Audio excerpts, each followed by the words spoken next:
જય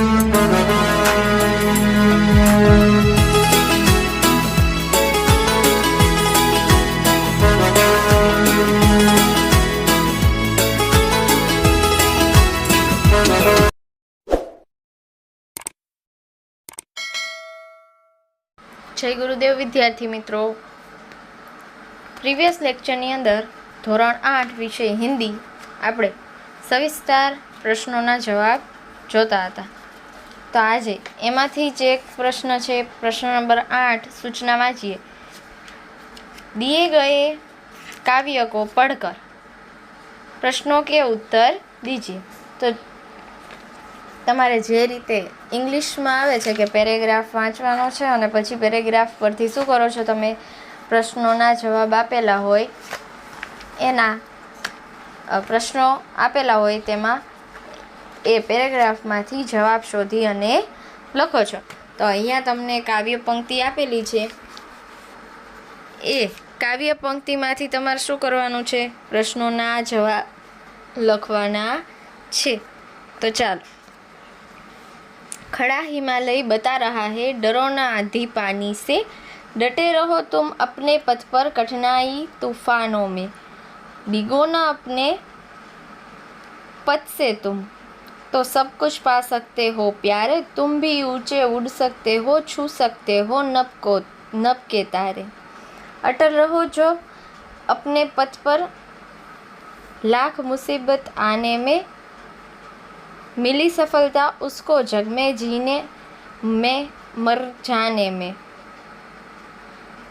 जितनी भी बाधाएं आई उन सब से ही लड़ा हिमालय, इसलिए तो दुनिया भर में हुआ सभी से बड़ा हिमालय।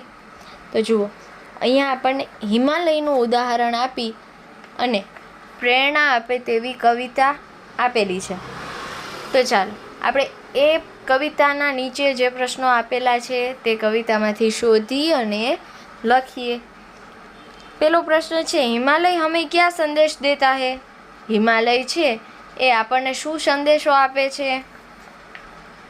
તો જવાબ, हिमालय हमें यह संदेश देता है कि हम अपने निश्चित मार्ग पर डटे रहे।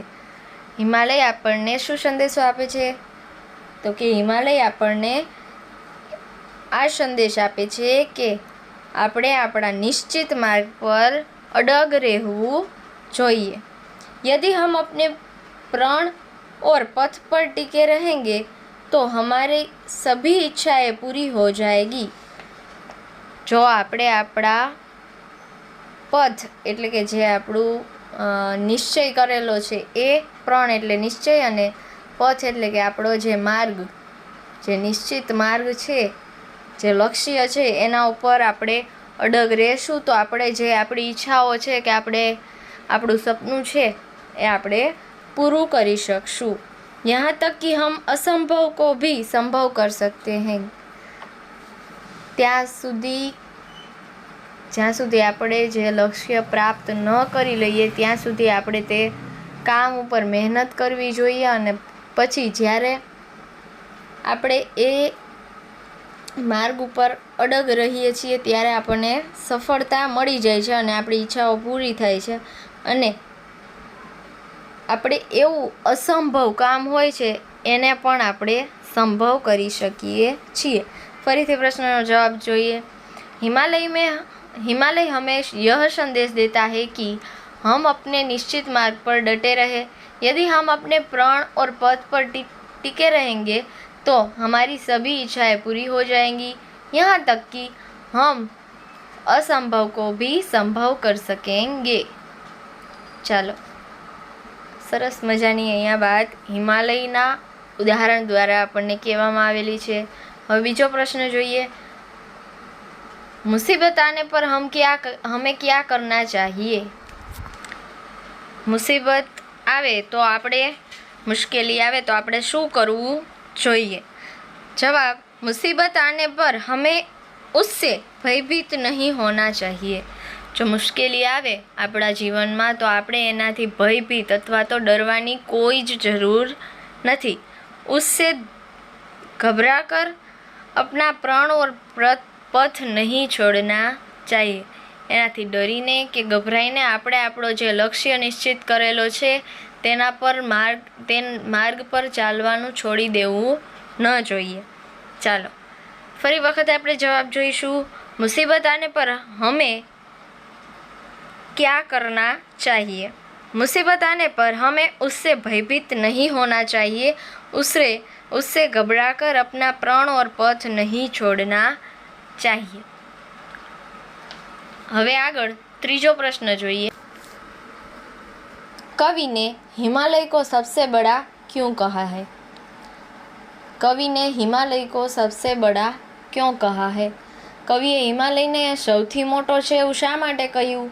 તો જવાબ, हिमालय ने सभी बाधाओं का डटकर मुकाबला किया है.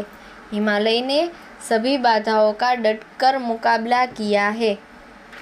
શું કહે છે કે હિમાલય છે એ બધી મુશ્કેલીઓનો સંઘર્ષ કરીને અને સામનો કરેલો છે.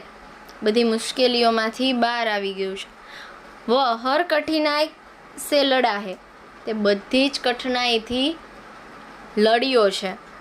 वह कभी अपने पथ से डिगा नहीं है. તે પોતાના પથ ઉપરથી પોતાના રસ્તા ઉપરથી ક્યારેય ડગ્યો નથી, હલ્યો નથી, અડગ રહેલો છે. इसलिए कवि ने हिमालय को सबसे बड़ा कहा है. તે માટે જ કવિએ હિમાલયને સૌથી મોટો છે એવું કહ્યું છે. ફરીથી જવાબ જોઈએ આપણે. कवि ने हिमालय को सबसे बड़ा क्यों कहा है? उत्तर, हिमालय ने सभी बाधाओं का डटकर मुकाबला किया. वह हर कठिनाई से लड़ा. वह कभी अपने पथ से डिगा नहीं. इसीलिए कवि ने हिमालय को सबसे बड़ा कहा है. चौथा प्रश्न. इस काव्य का भावार्थ लिखिए. इस काव्य का भावार्थ लिखिए. આ કાવ્યનો ભાવાર્થ શું હતો? આ કાવ્ય તમને આ બુકમાં આપેલું છે તો એનો અર્થ શું છે? ચાલો જોઈએ. જવાબ, जीवन में अनेक बाधाएं और कठिनाइयाँ आती है. जीवનમાં अनेक बाधा અને कठिनाइयों आवे छे. हमें निडरता से उनका सामना करना चाहिए. આપણે નિડરતાથી તેનો सामनो करवो જોઈએ. जो मुसीबतों से बिना घबराए अपने प्राण और पथ पर अटल रहते हैं वे असंभव को भी संभव कर दिखाते हैं. જે લોકો છે પોતાના પથ ઉપર ગભરાયા વિના પોતાના પ્રાણ એટલે કે પોતાએ જે નિશ્ચય કરેલો છે તે માર્ગ ઉપર ચાલે છે તેને જ સફળતા મળે છે અને તે જ અસંભવને સંભવ કરી શકે છે. છેલ્લો પ્રશ્ન એ પહેલાં આપણે ફરી એક વખત જવાબ જોઈ લઈશું. इस काव्य का भावार्थ क्या है? जीवन में अनेक बाधाएं और कठिनाइयाँ आती है. हमें निडरता से उनका सामना करना चाहिए. जो मुसीबतों से बिना घबराए अपने प्राण और पथ पर अटल रहते हैं वे असंभव को भी संभव कर दिखाते हैं. 5. इस काव्य को योग्य शीर्षक दीजिए. આ કાવ્ય આપેલું છે તો એને યોગ્ય શીર્ષક આપવાનું છે. તો અહીંયા આપણને શીર્ષક આપી દીધું છે હિમાલય કા સંદેશ. તો આના પરથી તમે બીજા આ કાવ્યને બીજું કેવું શીર્ષક આપી શકો એ તમે તમારી રીતે વિચારી અને રફ બુકમાં નોટ કરી રાખજો. હોમવર્ક ચેક કરવાનું થશે ત્યારે હું તે ચેક કરી લઈશ. ઓકે સ્ટુડન્ટ્સ, ફરી વખત જવાબ જોઈએ 5માનો. इस काव्य को योग्य शीर्षक दीजिए. हिमालय का संदेश. हिमालयનો સંદેશ. ચાલો આગળ પ્રશ્ન નંબર 11 જોઈશું. 50 पेज नंबर ऊपर છે. निम्नलिखित वाक्यों में से संज्ञा ढूंढकर भेद बताइए. તમને જે વાક્યો આપેલા છે તેમાંથી સંજ્ઞા શોધવાની છે કે આ કઈ સંજ્ઞાનું વાક્ય છે. તેમાં શબ્દો આપેલા છે એ કઈ સંજ્ઞાના છે અને પછી તેનો ભેદ લખવાનો છે અથવા તો તેને આપણે ઇંગ્લિશમાં કહીએ તો આઈડેન્ટિફાઈ કરવાની છે. બરાબર. પેલું વાક્ય છે સોના કિંમતી ધાતુ હે. સોના કિંમતી ધાતુ હે, તો એમાં આપણે બે શબ્દોની સંજ્ઞા આપેલી છે. પહેલા વાક્યમાં બે શબ્દોની સંજ્ઞા આપેલી છે. સોના છે તો એ દ્રવ્યવાચક છે અને ધાતુ છે તે જાતિવાચક છે. બીજું ગંગા, તો ગંગા છે, ગંગા પવિત્ર નદી હે, તો ગંગા એક નદીનું નામ છે. તો ગંગા ખાલી ફક્ત ગંગા આપેલું છે એટલે એને શું કહેવાશે? વ્યક્તિવાચક સંજ્ઞા. અને નદી એ જાતિવાચક સંજ્ઞા.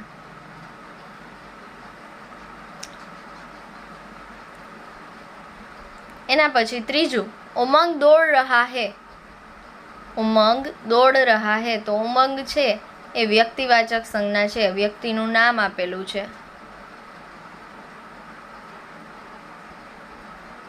ચોથું દલ જા રહા હે, તેમાં દલ છે એ સમૂહવાચક છે. દલ એક વ્યક્તિથી બને નહીં, દલમાં વ્યક્તિઓનો સમૂહ હોય છે એટલે સમૂહવાચક સંજ્ઞા છે. નેક્સ્ટ પાંચમું राजेश भय के कारण जंगल में नहीं गया. હવે અહીંયા રાજેશ છે એ વ્યક્તિવાચક સંજ્ઞા છે, વ્યક્તિનું નામ આપેલું છે. ભય છે ભાવવાચક છે અને આપણે અનુભવી શકીએ, જોઈ શકીએ નહીં. અને જંગલ છે એ જાતિવાચક સંજ્ઞા છે. તો અહીંયા તમને દ્રવ્યવાચક, વ્યક્તિવાચક, સમૂહવાચક, ભાવવાચક અને જાતિવાચક આટલી સંજ્ઞાઓ આપેલી છે. જેમાં વાક્યો આપેલા છે એમાંથી તમને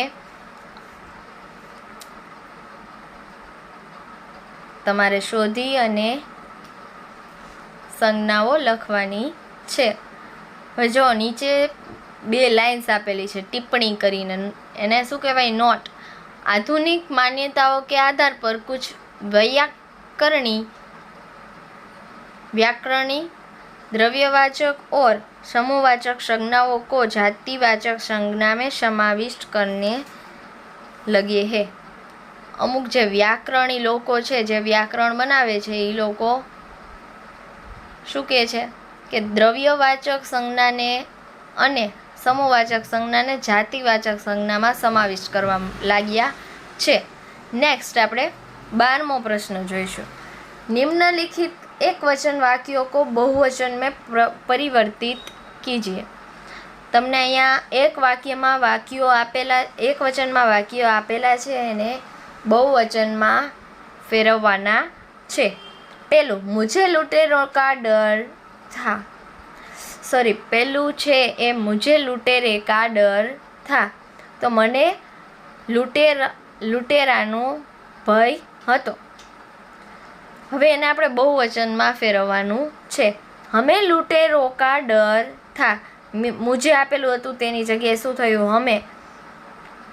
લૂંટેરે અને લૂંટેરો એક વચનમાંથી બહુવચનમાં પરિવર્તિત કર્યું આપણે. બરાબર ને? ચાલો આગળ બીજું વાક્ય.